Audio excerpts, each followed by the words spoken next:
Hey, so wanted to record a video today talking about something that's been on my mind a ton lately. And I want to share because, first of all, I'm hoping that some of you watching this might have some ideas for me.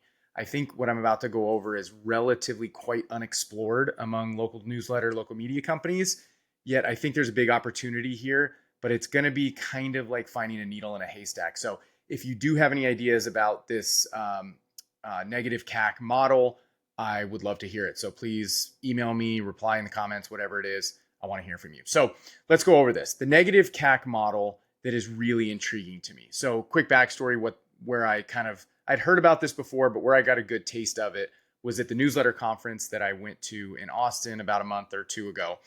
And a guy gave a really great talk from a company called The Assist, which is a female leader newsletter. So it's B2B for female executives, whatever. It's completely different um, users and readers than we're going for, but still the principle potentially can apply. So here's what he went over: how they actually make money within the first, I think it was maybe 7 days or so. So within the first 7 days of somebody subscribing, they are making more money than it is costing them to get a subscriber. And that's where the negative CAC comes in. So CAC means CAC, cost of acquiring a customer. And for us, so here's how to think about this in the local space. Is, let's say most of us were getting, let's use averages and say we're going to get a subscriber for 50 cents. So if you could somehow within the first 7 days make an offer to your readers that would pay you on average 50, more than 50 cents per subscriber, you are now making money to get subscribers. So obviously the full negative CAC model would be amazing because now you're literally making money getting subscribers. Of course, you're going to go double, triple, quadruple down on your Facebook ads and figure out how to scale it very quickly. But even if the full negative CAC model doesn't work, if it could just cut cost of acquisition by 30%, 50, 80, whatever it can do, can help a ton, and you can reinvest that money. So one thing to talk about here too is this is sort of what a thing that Sparkloop talks about, that they do this. And I'm sure they probably can for the right type of newsletter. Again, generally B2B, it's possible that if you're able in the B2B space to get a cheap enough subscriber, that by pushing those subscribers to other newsletters, those newsletters might pay you more than it costs to acquire. That seems to be happening less and less. It seems more that it just kind of helps a little bit as opposed to fully going over the edge of how much you're spending. But Sparkloop is one version of getting to this negative CAC model. But again, I tried Sparkloop. I personally did not find it viable enough to use in the local space. Reason being, local readers are not interested in newsletters, especially not the type that pay well for this, which is tech, AI, B2B newsletters, and that's not who our readers are. So there's already a version of this with Sparkloop. Doesn't work for us. So let me clarify what the Assist does. So the Assist, first of all, they have an amazing welcome onboarding sequence. And I believe they said they send an email every single day for the first 7 days. And what happens is there's a lot of detail. You could probably look it up. I think their deck might be online. But essentially, they do what I always promote, which you got to provide value first, right? They don't just send different offers every single day. They provide value. They write interesting content. But inside of that interesting content are deals on generally software. Again, I know this is not relevant to us, but just go with me so you understand here. So first day, they talk about, as a female executive, we lose track of all our great ideas. Here's this tool called Notion. You should sign up, right? And then if anybody signs up, Notion gives them a kickback. Then on day two, it's, you hate Google Sheets because it's so complex. Well, use Airtable because it connect, blah, blah, blah, and then they get a cut, right? So for the Assist, it's mostly software like that. Plus, I think they may have some courses or upsell communities, a few things. So for them, it's like, I think if their numbers were something like this, it was like 75 cents to acquire a subscriber. And in the first 7 days, they make, 85 cents or $1, something like that, which is why they're growing so fast and very successful, because they're dumping all of that money into growth. Again, what I would recommend as well, too, which is if you're making money or even just breaking even, you just keep throwing more and more money to grow, right? And so that's the throwing fuel on the fire to get to scale faster. And so my instinct here, and the way I think about a lot of this local newsletter, local media space, is there's just a lot of generally unsophisticated people in this space. And I don't want to say people, I mean, I'm included in that. It's just we're all siloed with a low market cap, or I'm sorry, a low TAM, right? Total addressable market. So no matter how good one of us does in one of our areas, I mean, what's the most we can make? I mean, if you were the best ever, maybe $500,000 a year, right? These aren't crazy numbers. These aren't venture or huge 8-figure numbers. So when you have 8 figures or even 9 figures on the line, you are going to dig in to find the absolute best way to maximize things. You're going to hire the absolute best people to figure out. You're going to get in the weeds. You're going to have executive meetings, all these things.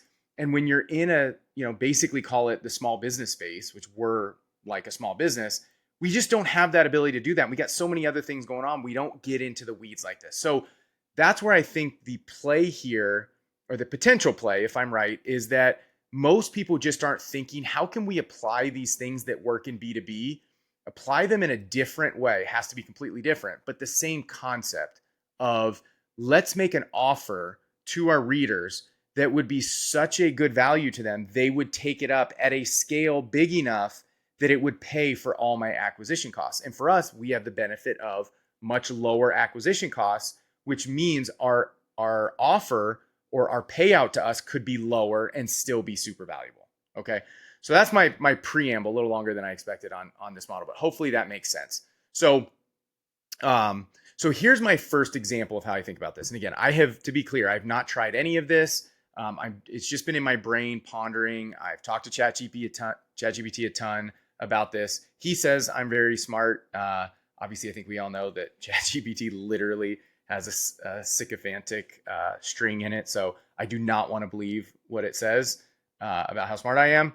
And I'd love for actually anybody watching this to tell me what I'm missing or some good ideas here. But here's the first example that jumps out at me is, let's say you were able to get in with a med spa. For some reason, I think it was Billy who was on my show who talked about med spas being so valuable. And it really got me thinking, med spas, let's just make it simple and say, I'm no expert on this, but let's say, that's Botox. I know it's more than this, but let's just make it easy and say, okay, Botox.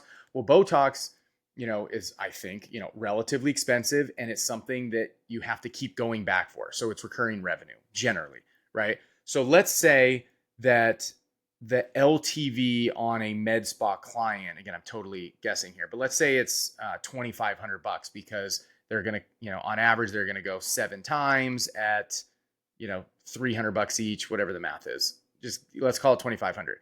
So if that getting a client means the lifetime value is 2,500, what would a med spa pay to get in front of that client? Now, the other reason med spas are so great is that's our target audience, right? If you're doing surveys, which you should be, I might if I didn't already make a video about that, I'll make another one, but you need to be doing surveys. But what you'll find is most likely you're going to have 70%-ish female readers, and depending on location, on the higher end, upper middle class type of readers. At least the 4 newsletters that I'm running, that's what we're seeing. And one of them is in a completely different area. So that's the ideal clientele for a med spa. So if we were able to send an offer in the welcome email, so here's the idea, right? We have a welcome email that you should already have. And if you just threw in there something along the lines of, hey, we also partnered with X Med Spa because, blah, blah, whatever the reason is, and they wanted to offer blank. And so blank, whatever the offer is, probably has to be really good. Okay. So I'm assuming here, again, it might be we're trying either way, but I would say if you offered 10% off, that's not incentive enough for somebody to go, ooh, I got this welcome email, I got to take the 10% off deal. That's something you can find anywhere. So it's not very enticing. So the idea would be to make a partnership with this med spa and say, look, let me help you with your numbers here. You make $2,500 per client. If you gave an 80% off for your first Botox treatment, yes, you're going to take a loss, a small loss or break even on your first treatment. Plus you got to pay me, but over the long haul, you are going to make thousands of dollars. So assume they are smart enough to understand LTV, which hopefully they are, or you could educate them. So let me just throw some numbers at you, which is, again, these are total guess, numbers, but just to prove the point here. let's say that the med spa agreed and they said, look, we'll give away, we're going to do anything you say within reason because we know the LTV is so high. So we tell them, hey, look, you got to do 80% off for the first treatment. And then you also have to pay me $50 for everybody I send to you. So yeah, they're definitely taking a loss, but again, it'll come back to them if they're smart. So now we just made $50 for one person signing up. Okay. Well, I was telling you before, we just need to make 50 cents. So of course, the point here is that not everyone is going to take them up on it, right? Some are going to be men, some are going to be, young women, some are going to not have the money, whatever it is. Most people are not going to take the offer for a med spa, no matter how good it is. But the point is, could you get 1 out of 100 people to take you up on that offer? So if we put that in the welcome email or a welcome sequence, again, we don't need to get in the weeds too much here, but you could have an entire sequence if you really built this out. But if 1 in 100 people would take you up on this offer and you made $50 per person who takes you up on it, you now are making the exact amount that it is costing you to get a subscriber. So essentially, your subscriber cost is now zero. And of course, if more than 100 took you up on it, you would actually be ahead, etc. And so this to me is a complete game changer, because if we can figure out the offer that would get to break even, close to it, or more than, that allows you to throw fuel on the fire and start investing in Facebook ads, 2, 3, 4x what you're doing now, if not more. And that's what we all need to do, right? Is scale as quickly and as large as we can. And usually the roadblock is money to invest in ads, right? And so this is a way you could, essentially automatically solve that problem. Now, I know that the med spa IDO may not be perfect or whatever. There's probably multiple different ways that you could do this, different types of businesses, different offers.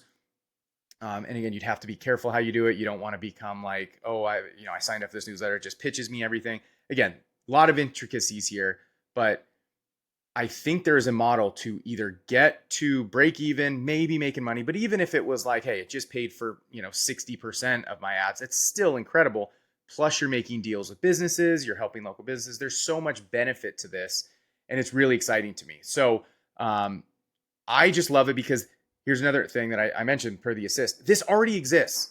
I'm not trying, this isn't inventing a new concept. This isn't some completely wacky and wild idea.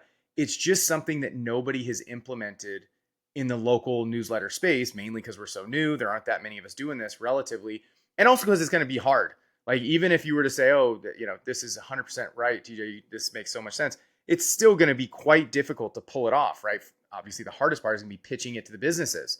You got to go sell them. You got to convince them. Then you got to have tracking. Then you got to figure out the right, way to talk about it in the welcome email or create the welcome sequence that fits. There's a lot of moving parts here that are going to make this difficult, but I think in the end, it's going to be worth it if we can pull it off. So I think the takeaway here is use this concept and start thinking about it when you're talking to advertisers, when you're, thinking about what type of businesses to go talk to. Think about recurring revenue businesses that are high LTV. So here are some of the others, just to throw it out there, that I'm thinking about.